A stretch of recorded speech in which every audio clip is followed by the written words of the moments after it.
So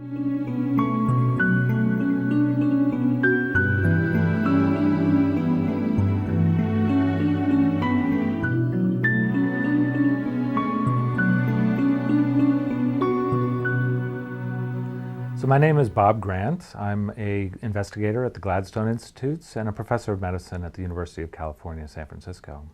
I've been working in HIV research since 1983. Well, the idea of using antiviral drugs to prevent the acquisition of HIV really started in the early 1990s when some investigators funded by the National Institutes of Health showed that monkeys can stay free of a virus that is very similar to HIV if those monkeys are given a drug called PMPA.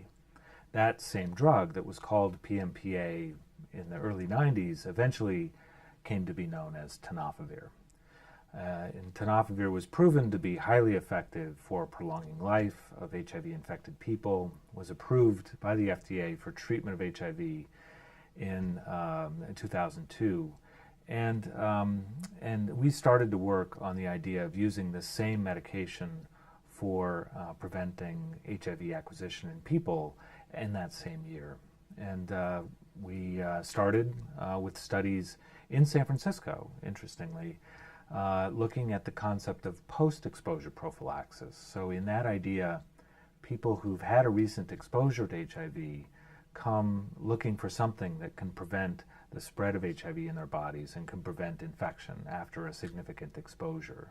So that's called post-exposure prophylaxis. And San Francisco and Rio de Janeiro were two cities where pioneering research was done on that concept. And they proved that it was safe and that people could use it, that people could stay with the program and finish the course of 28 days of post-exposure prophylaxis.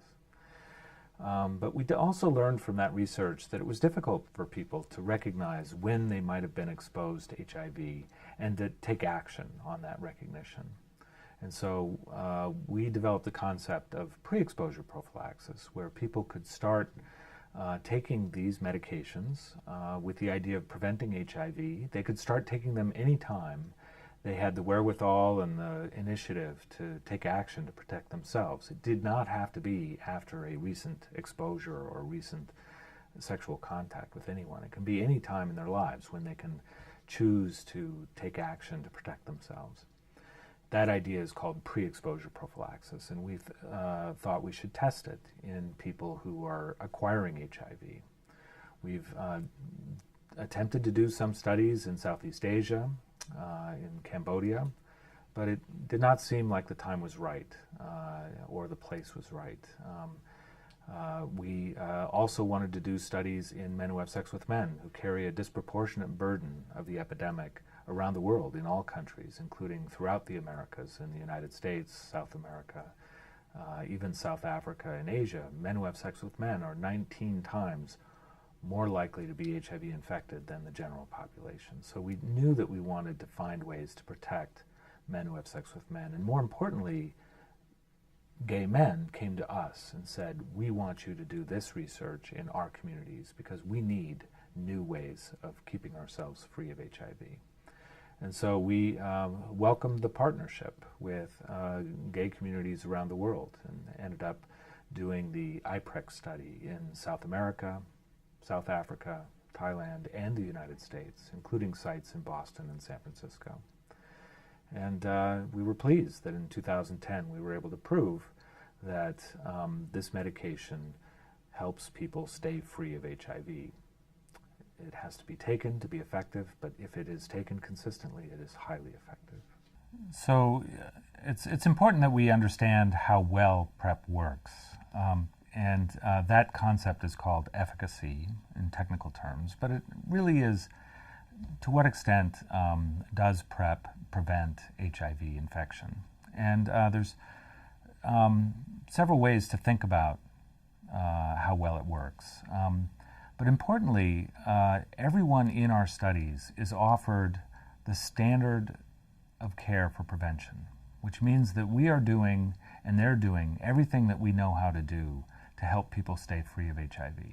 People receive condoms, they receive counseling, they receive HIV testing, They receive management of sexually transmitted infections.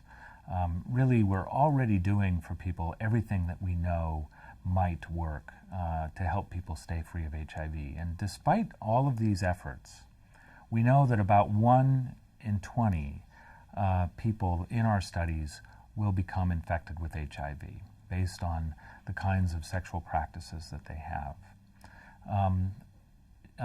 When we offer people pre-exposure prophylaxis, we know that that rate of HIV infection decreases by 44%, which means that it decreases by about half. So instead of 1 in 20 people becoming infected over a single year, about 1 in 40 people become infected over a single year.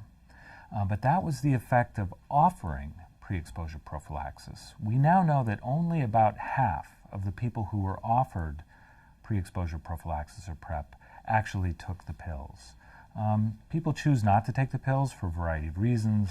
The main one, we think, is that during the trial, we had to tell people that these pills might be a placebo, or they were unknown whether it would work or not. So I think that some people said, look, I'll wait and see until it's proven to decide whether or not to actually take the pills. But we were able to measure drug in the blood of people, and so we could learn who was actually taking PrEP and who was not taking PrEP. Among those who were taking PrEP, even a little bit, the risk of HIV decreases 90%, which means that instead of 1 in 20 people becoming infected every year, 1 in 200 become infected every year. And in fact, the protection is even higher than that among those who are taking the pills every day. So the efficacy of PrEP really depends on whether people take it. If they take it consistently, they will have a very high level of protection, over 90% reduction in their HIV risk, and maybe even higher than that. Unfortunately, being offered PrEP but choosing not to take it doesn't lead to any protection at all. And we saw this, that many times people do have opportunities to protect themselves and they don't use them. If that happens, infection happens. So I think our first point, and the most important point, is that everyone should be doing something to protect themselves from HIV. PrEP is an option. Condoms is still our first line of defense against acquisition of HIV. They protect against HIV, other sexually transmitted diseases, and pregnancy. There's many advantages to condoms, but not everyone uses condoms consistently. And for them, PrEP is an excellent backup option for assuring that people stay safe. We can now envision a world without HIV.